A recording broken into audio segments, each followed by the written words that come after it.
Did you know that the Big Bang was called into question in 2011? I am your host, Devon, and you are listening to another episode of Center of the Sun Podcast. Thank you for listening.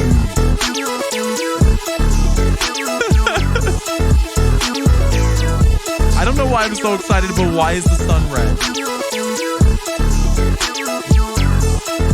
Why is the sun red? Why is the sky blue? There are reasons, there are answers to these questions. And today I wanted to bring to you something new because that's what Center of the Sun is about. Center of the Sun is about bridging modern science and ancient wisdom to find our human potential. It's possible, especially during trying times. So why is the sun red? I'm going to tell you why. It's not because it is absorbed by the wavelengths of the whatever, blah, blah, blah, blah, blah, blah. There is something else going on. The traditional answer is that wavelengths absorbed and the only prominent ones left were the red ones. And then so therefore you saw the red ones or something like that. But that's not the whole answer. And today we're going to talk about a bunch of different things, new ideas, because there's no such thing as a stupid idea. How are you doing today? Well, I hope you're doing well. NPR reported last week, NPR and ProPublica, I followed them both. I resubscribed to the New York Times begrudgingly. They're $17 a month. Well, after the first year or something, but anyway, that's neither here nor there. I tell you that because I encourage you to find a news source that is suitable to your needs. The New York Times has just a bunch of random shit. They write in a certain kind of way that I like, so I subscribe to them. Anyway, NPR, National Public Radio, and ProPublica, independent newspaper. And I think that is, I'm saying it very specifically because I don't see these stories on other outlets. Well, now I do, but initially when I first saw this breaking news about this, I didn't see it on MSNBC or NBC or ABC or CBS or Fox News or any of these things because it involves senators profiting off of the stock market crash related to the COVID-19 pandemic, global pandemic.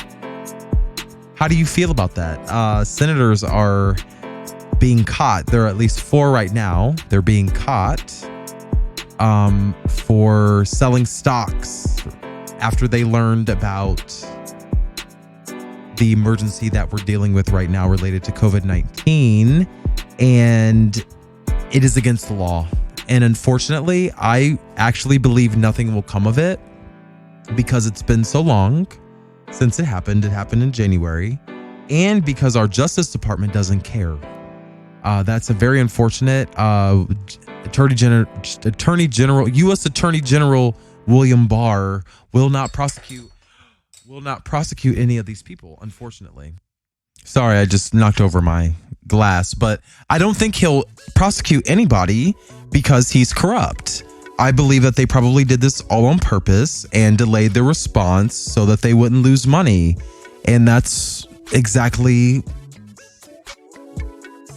what I believe their behavior would be regardless of the situation. So that's very unfortunate to hear, but it makes sense as to why our government did not act in the appropriate amount of time. Was because they were trying to profit off of a stock market crash. So I unfortunately lost a lot of money in my retirement because I didn't know to cash out or something. I don't know. And I don't buy stocks in a specific fund or specific industry, but it's like I could have like not lost anything. But you know, it is what it is. Because and the losing has been so much, and hopefully they can fix it, is because the president has changed his tone. President Donald Trump has changed his tone on pandemic response he now claims wartime issues. He claims that he's a wartime president and he's facing things that a wartime president would face, like production of goods and stuff like that. It's a very odd juxtaposition, because just 2 days ago, he was saying it was a hoax. But I'm thinking, he's doing all of this. I just have a cynical way of viewing the world. I truly believe he's probably trying to also profit off of the stock market crash. We have never seen any of his financial disclosures. The only reason why we can see anybody is breaking the law is because they tell us they are doing it. President Trump has never let us see his tax returns, never let us see anything related to his business. He's always had an excuse because he is guilty. ABC News has recently reported that Donald Trump has changed his tone on all of this coronavirus bullcrap. I think it's likely that he is trying to get some sort of stock market bailout. They're focusing a little bit too much on the hospitality industry, and they're focusing a lot on the hotel industry specifically, where he has businesses. So we'll see how it plays out. I don't think they've passed anything as of Sunday, March 22nd, but we'll see. I don't know. What are your thoughts? Do you think that the government will actually bail the common people out? Send me your thoughts. Host at centersun21.com. Thank you so much for listening. I am your host, Devon. Another thing I wanted to point out, I resubscribed to the New York Times. And I did so because they have a lot of different types of things that you can read about. You don't only have to read about the news. You can read about anything. And the way they write about stuff is so interesting. It's just how they write is just so interesting. They are very, very descriptive. They will tell you about, like, if they're walking through a park, they will tell you about everything, every blade of grass. They will talk about every fucking tree, every bird chirp, every grasshopper, like everything will be described. And they had this story the other day in the New York Times in the science section. I always pop into the science section about vampire bats. And I've clicked on it because vampire bats are like the focus of this like coronavirus. A lot of the xenophobia and the stuff about China that I've heard in Ohio specifically about how these people in China are like eating bats and like doing shit with bats and bats. So there's a story in the New York Times that's recent about bats, and it's about vampire bats very specifically, and how it's just about just their biology and how they share with each other. And it's very interesting that vampire bats, all we think about is them like drinking blood and stuff like that, which they do. They do drink the blood of animals, but they don't do it very often. And because animals are generally cognizant and not just like willing to just bleed for other beings, vampire bats, they share the blood that they get from mammals. So say if they go find a cow and they are able to suck the blood off the ankle of this cow or something like that before the cow realizes that it's being bitten, and then kicks the bat away. The contents of the bat's stomach won't just be the contents of that bat's stomach. Vampire bats have been observed, and they wrote this up in the New York Times. I don't know specifically because I don't have the actual article in front of me, but I just wrote a note about how it was very interesting that vampire bats have been observed in the wild to share, and through regurgitation, like birds do to chicks, they share the blood that they get from mammals. And it's just weird. I don't know. It's just a weird thing that I learned. And I just wanted to talk about it because I just thought it was ironic that they're being blamed as the zoonotic cause, or the like animal to human transmission. Like they caused the human transmission of coronavirus, COVID-19, whatever the fuck. But their nature is to share. And we can actually, if we observe them in the wild, we could actually learn something. And not that I'm going to puke in anybody's mouth. That's really gross. Maybe I should like bleep that out. Sorry, I'm not going to. But I just thought it was interesting dealing with all this COVID-19 stuff that bats have this weird cultural behavioral thing that they do with each other, and it's involves like sharing blood. I don't know, maybe it's something with iron, I don't know what it is, but COVID-19, you know, it's ravaging the United States right now. No one is like dying of it, so prayers go out to everybody that is involved, negatively affected by this virus. It's very scary. I was talking with my friends today. We are all kind of freaking out, but we're all healthy at the moment, so we don't have very much to worry about right now. But a lot of people, what's worrying me, and thankfully I have a good job that is required for a lot of things. But a lot of people's jobs have been cut, and a lot of people are being laid off. And it looks kind of bleak for service workers, people that serve and clean and stuff like that. There are a lot of layoffs, and people are losing their jobs overnight. It is so scary. And there are no resources to help anybody. They are talking about in Congress something around bolstering unemployment insurance. I think that might work, but I think people would be better off just getting a check. I think that the check would work. I would prefer the check, but because I'm not going to lose my job, but I would like something. But you know, it's all in preparation for the worst case scenario. And I want to just make sure that I vocalize on this show that the worst case scenario is not dying of coronavirus. The worst case scenario is suffocating because there's not a ventilator. There's not a life support machine to take care of you if you get coronavirus. That's what's scary. That's why you need to quarantine. That's why you need to follow the advice of your local health professionals. That's why you need to follow the advice of your doctors. Anyway, we'll get through it. It's okay. It's fine. Just please pay attention.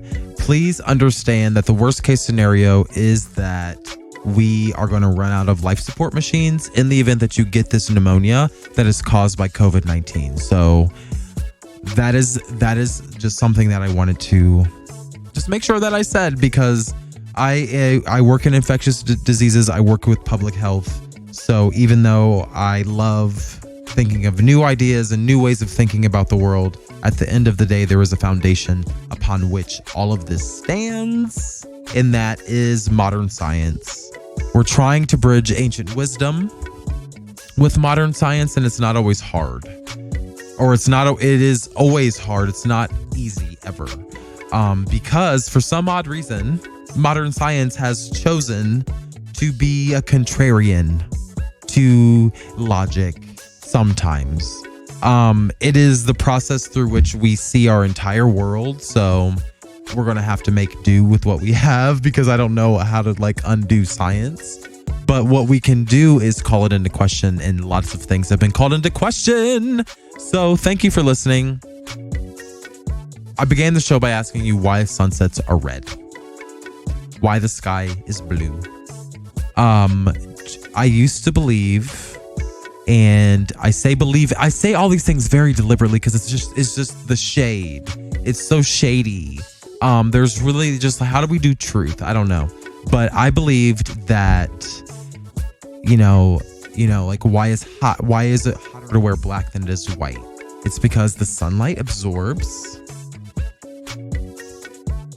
It absorbs everything but black or something, or absorbs everything but black. So absorbs every wavelength but black. All you see is black. And because it absorbs more wavelengths or something, then it's hotter, and the white is at the beginning of the spectrum, so it only absorbs the white, or it doesn't absorb anything. Black absorbs everything. So that's kind of how we always thought of colors. But that absorption thing that we talk about, the absorption of light, Actually, the absorption of light has nothing to do with what you see in terms of colors. And that is scientifically sound. And for some odd reason, I didn't get the memo. So I'm giving it to you today, that, there is no sort of rule about absorbing light that makes colors. What makes colors is some other constant about wavelengths that is relevant, but it does specifically, the absorption of light has nothing to do with it. So there are updated answers about kind of stuff like that.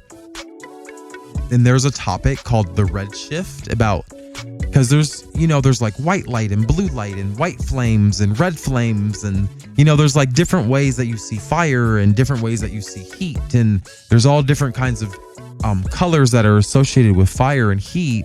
And red is one of those colors that is very prominent when you look at fire or look at a heater or a lighter or anything like that. Red is very prominent, and we see red for a very specific reason. And when we talk about the absorption of light, it has nothing to do with how light is absorbed into something, because when we start doing that, it starts breaking down science, because it's like Albert Einstein said, like, nothing is faster than the speed of light except for like when it's red, maybe, or something like that. Then it shifts over here and then it does that. Like, there's so many exceptions. Like, it just starts breaking down all of these rules. And then that's what I think is a problem with modern science. It's kind of veered off into a belief system and not a system of evaluation or a system of data collection or a system of inquiry. It's turned into a cult. And Albert Einstein has been the victim of all of this. In previous episodes, I apologize, because I've been very critical of Albert Einstein, and he didn't invent anything, and we were sucking his dick just because he's Jewish, and da da da da. And I apologize for saying that, because it's not true. There is a gross miscategorization of what he's believed and what he said, and he was right in a vacuum. He was very specific about what he discovered, and academia, like modern academia, has taken all of those ideas and just like spread them across the universe and like made it so, and space is a vacuum, and that's where we got this whole idea of space is a vacuum. I spoke with somebody that was in the Air Force, and he just very nonchalantly was like, no, like, duh, like, space is not a vacuum, like, duh. I was like, wait, how do you know space is not a vacuum? Like, where did you fucking learn that shit? And apparently people that like fly planes know that space is not a vacuum, and that it's some sort of medium. It's a medium. It's something. Space is something. The air is something. It just becomes more concentrated as you go into space or whatever, or less concentrated. I don't know. We don't know. That's why I'm talking about, that's what I'm going to talk about today, because people have been telling me different stuff about reality. And specifically, like, the colors we see when we look at the sun at sunset, whether the sun is yellow versus red, is a very specific scientific thing that we're going to talk about today. The official term of that is called redshift. When you see the red sun, that's called redshift. And it has only been observed to be 200 nanometers. So from yellow light, from white light to yellow light, like when they observe it in like nature, when they observe light in nature and they observe light on a spectrum, there's a unit.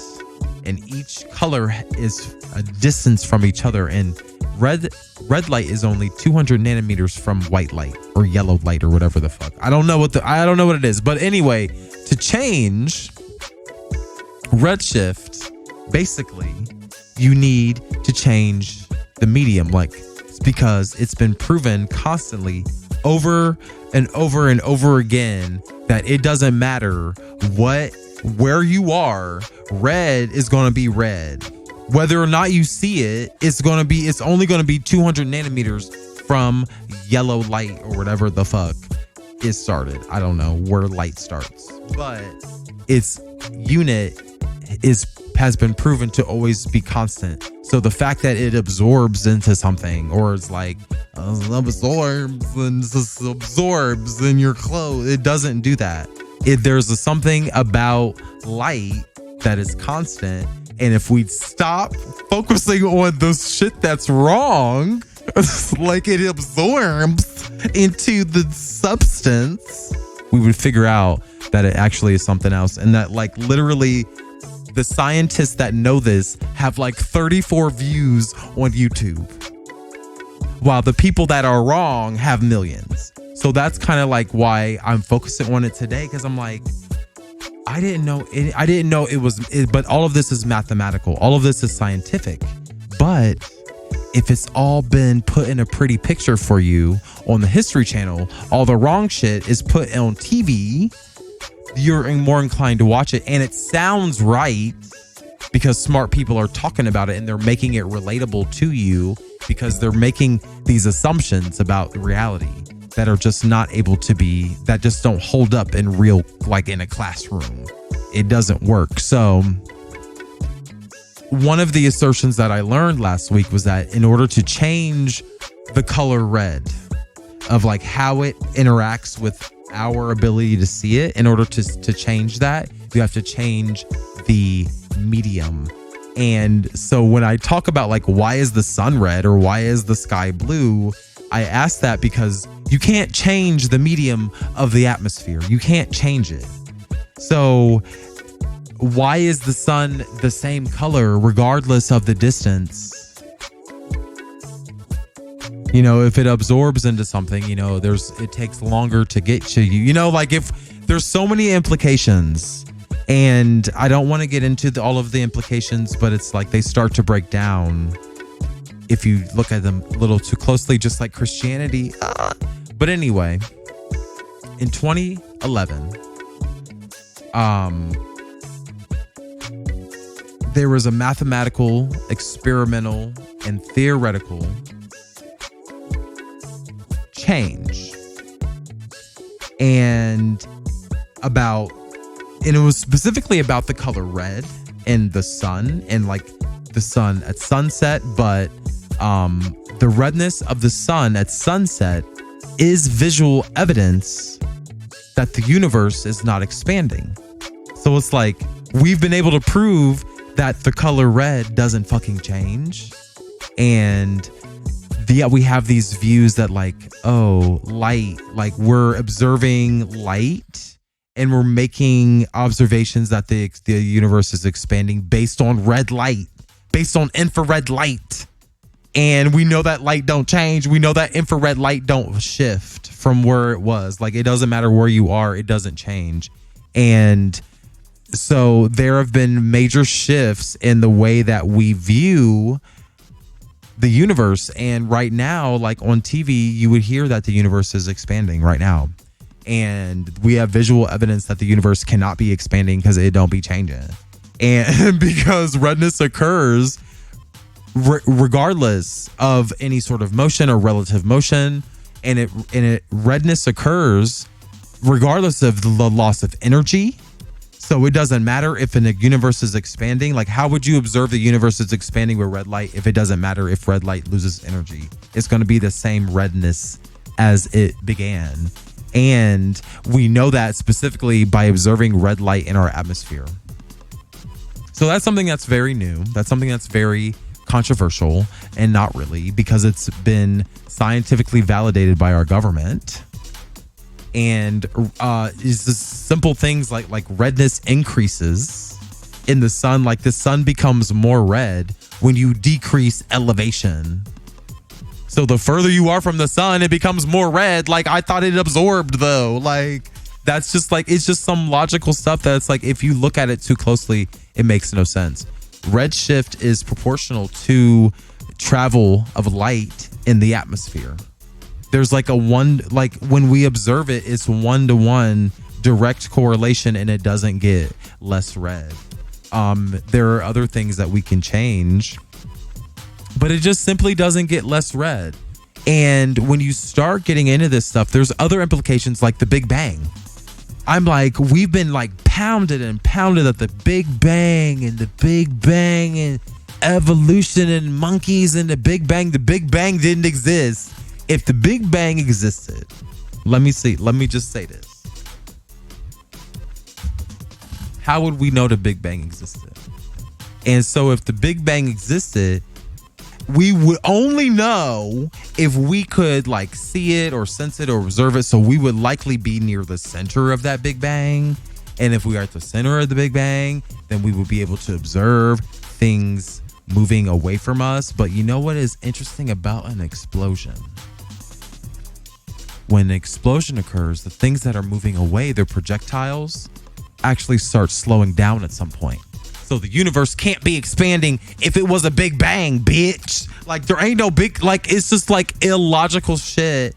And there's these scientists out here that have 34 views on YouTube and nobody's watching them. And they know, and they're just like, they might not even be right. But why are we not looking in their direction? That's all I'm saying. We might have the answers already like in a textbook, like ready to go, like bam, bam, bam, like that's how it works. But Albert Einstein definitely said nothing is faster than the speed of light in a vacuum. And we know for a fact that space is not a vacuum. I talked to people from the air who used to be in Air Force who were like, space is not a vacuum. Like, who told you that? Like, I'm like, why are you acting like I'm stupid? Like, people act like I'm dumb for regurgitating what I learned in biology class and physics class and all these kind of classes in just regular school. Like, when you apply it in the real world, it doesn't pan out like that. And there's nothing wrong with learning the wrong thing. Like, you're allowed to that's the process of soul development. That is how life pans out. But at a certain time, you're allowed to be like, oh, bing bang, like Donald Trump, bang bang bang, like we're gonna get it, we're gonna make America great. Like, we should be progressing. We should progress, and that's fine too. So moving right along, the Big Bang, I was touching on that.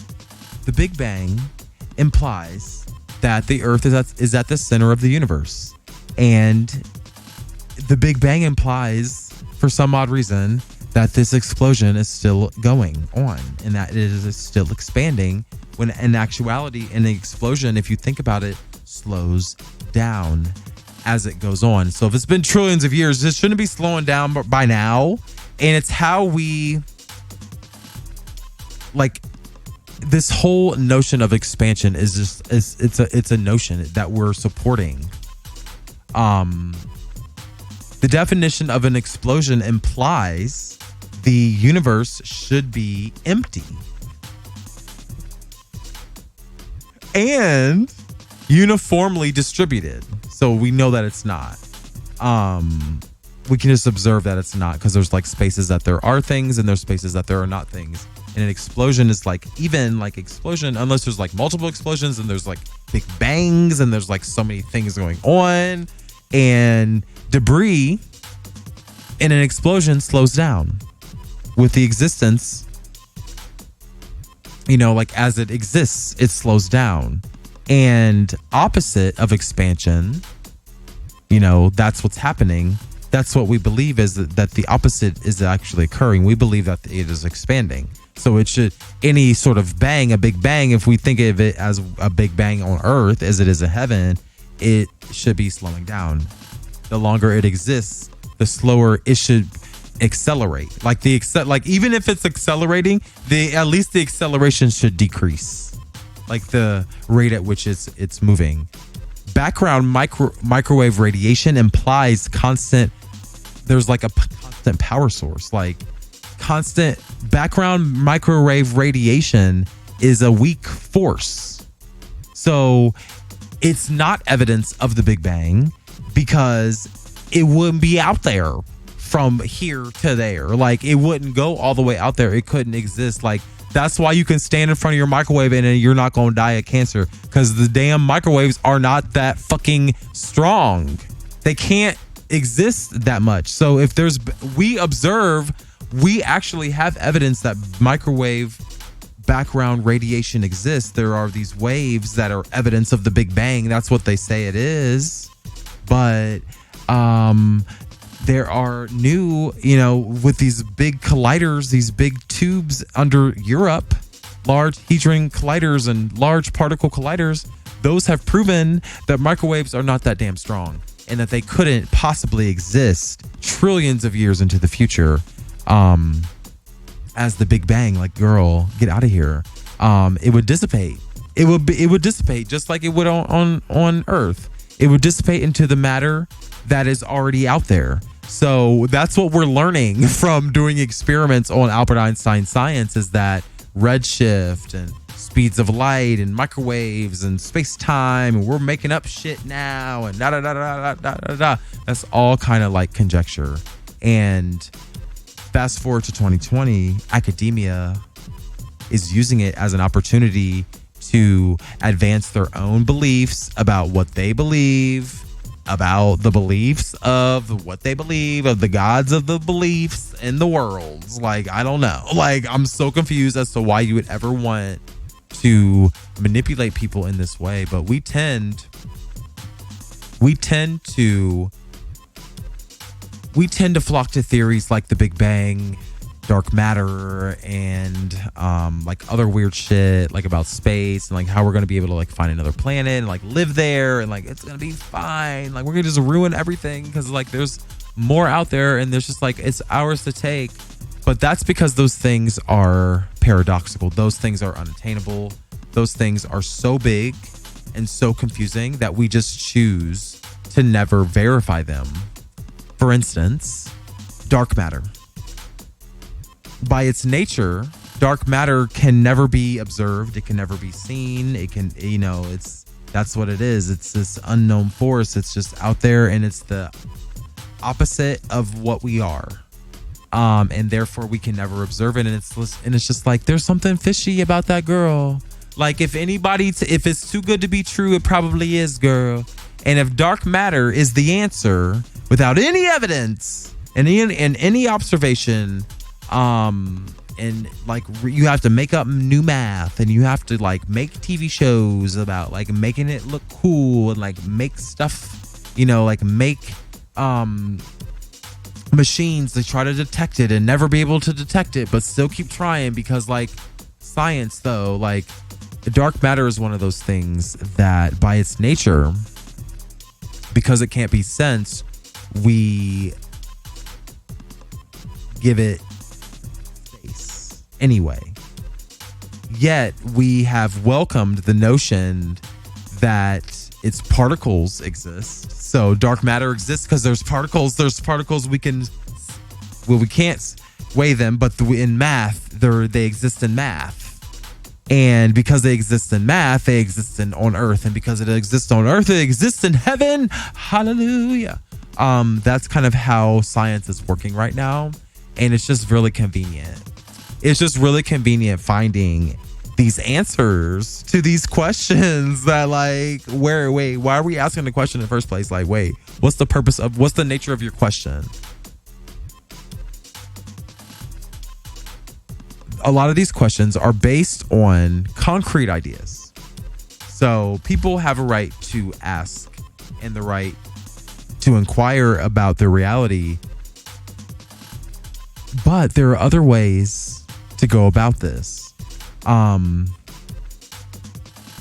There are other ways to explore new ideas than to control information. We're moving into an era of understanding. I believe personally that you may benefit greater by building upon what you already know or the information you already have. For instance, on YouTube, there are people that can like power your car with a magnet, or that, there are pull water from the air that's clean to drink.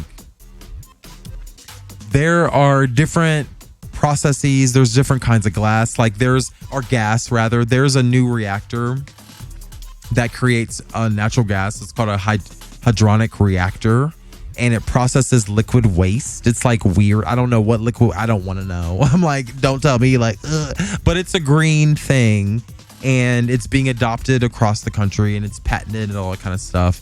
And it's comparable to gasoline, and it's portable, and it's cheaper, and it's easier to make, and anybody can own it, and da-da-da. Yet we're still filling up our cars with gasoline. It's more efficient. There's stuff out here. We got the tools. We have them. You don't have to rest on the ideas of the old, the old ideas. There are these new ideas out here that all intergalactic space is some sort of physical media. This notion or this theory, we're starting to challenge these old ways of thinking, this old science. We have to learn, we have to update our science. Unfortunately, that's how it works. There's all kind of stuff, and I say that's how it works because, tornadoes will become inevitable just by the nature of how we're melting the ice and the heating. The one part of the earth is heating up and the other part of the earth is cooling down. Like when those two parts meet, the wind though, like the tornadoes, like there are so many things that we need to be mindful of. The floods and the environmental impact that we're going to have. There are new forms of science. There are new forms of mathematics that you can explore. And not new forms, but just different frameworks through which you view the earth. It's not working. The current course is broken. Like, we need to at least admit that. And ultimately, it'll be okay. And we're going to keep learning. We're going to keep coming. We're going to just keep going. That's all you can do is stay the course. Find your uniqueness. Find the things that you love. I love doing this. I love talking. I've been talking all day. I've been on live all day with my friends. We've been doing ratchet shit with my friends. That's why I'm drunk right now. You just got to stop trying to be somebody. Be yourself. Stop trying to be somebody other than yourself. It's not worth it. It's literally not worth it. If you if you go out and try to be somebody that you're not supposed to go out right now. So it's this coronavirus is really bringing it home for me, of being still and being alone and all of the foundational things about being yourself. We're being faced with it. We're being forced to be faced with it. Or if you want to have a conspiracy theory talk, are we being forced to stay inside? Why are we being forced to stay inside? To deal with ourselves, or is something coming? I hope you have a good day, because I don't even want to talk about it. Apparently there's something I've been hearing, people have been talking about this shit for a while about 2020 and how there's something that's going to force us to go inside. And the people that have been talking about war and conflict and stuff like that. But it's this is a war. Donald Trump believes it's a war. He just said it. Wartime president. He's a wartime president. But anyway, it's fine. You're a supreme being, so you cannot be contained in this physical reality. If you die, you die. If you don't, you don't. We're going to keep moving. There's nothing that you can do. You can't control it, but you can control what's in front of you. And you have information. You have science. You have math. You have people. You have me. I'm your host, Devon, and you are listening to another episode of Center of the Sun podcast. Thank you for listening and have a great day.